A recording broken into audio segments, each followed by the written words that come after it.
100 शब्द प्रति मिनट गति से डिक्टेशन लिखिए।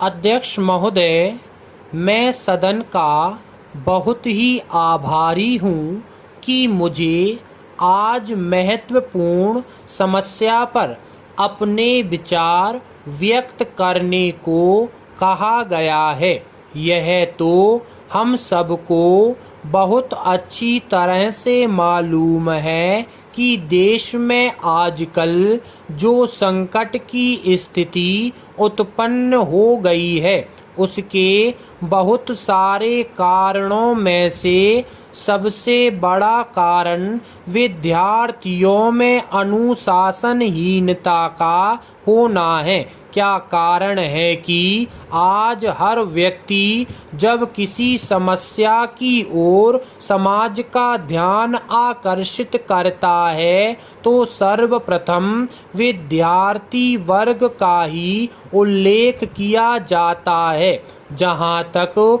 मैं समझ सका हूँ, इसका दोष हम पूर्णतया विद्यार्थियों पर नहीं दे सकते। विद्यार्थी तो उस कच्ची मिट्टी के समान है जिसे कुम्हार जैसा चाहे और जिस शक्ल में चाहे ढाल सकता है। हाँ, यह आवश्यक है कि कभी कभी कुम्हार की कुशलता पर उसके वातावरण का असर हो जाता है, जिससे कि उसके द्वारा बनाई गई चीज उतनी खूबसूरत नहीं बन पाती। ठीक इसी प्रकार समाज के अंदर कभी कभी ऐसा वातावरण पैदा हो जाता है जिससे लाख कोशिश होने पर भी वह चीज नहीं बन पाती जिसकी प्रतीक्षा एक अरसे से होती है। विद्यार्थी वर्ग ठीक इसी प्रकार के वातावरण का कभी कभी शिकार हो जाता है। देश के नेता उसके सामने एक बहुत बड़ा आदर्श उपस्थित करते हैं। शिक्षक वर्ग भी उतना ही महत्वपूर्ण उदाहरण उसके सामने रखता है। माता पिता एवं अन्य संबंधियों का भी असर कुछ कम नहीं होता। जैसा कि मिट्टी को एक खास तापमान की आवश्यकता होती है और यदि उस तापमान में या वातावरण के किसी और हिस्से में कहीं भी कुछ थोड़ी सी भी कमी हो जाए तो कुम्हार की कुशलता में फर्क आ जाता है। ठीक वैसे ही विद्यार्थी वर्ग के सामने उपस्थित किसी भी उदाहरण में कोई भी कमी आ जाए तो उसकी सोचने की शक्ति पर ठीक वैसा ही असर हो जाता है।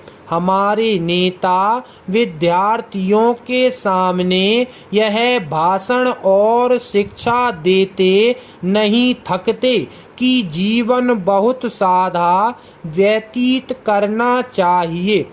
वस्त्रों पर कम से कम ध्यान देना चाहिए, लेकिन जब इन्हीं नेताओं के अपने जीवन में कुछ ऐसी ही अप्रिय घटनाएं सामने आ जाती हैं जिनके द्वारा उनके इस कथन का समर्थन नहीं हो पाता, तो फिर आप ही बताएं कि विद्यार्थी किस चीज का अनुसरण करे।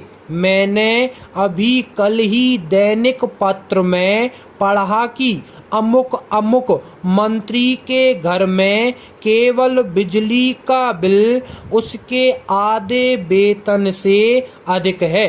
कुछ और भी ऐसे ही तथ्य सामने आए हैं जिनको देखकर स्वयं अपने आप को धोखा हो जाता है। कि आखिर ऐसी कौन सी बात है जिसने हमको इस हालत में पहुंचा दिया है। माँ बाप एवं अन्य संबंधियों का भी ऐसा ही असर हमारे विद्यार्थियों पर होता है। उनके आचरण, उनके व्यवहार और अन्य बातों का उन पर काफ़ी असर पड़ता है। Full stop.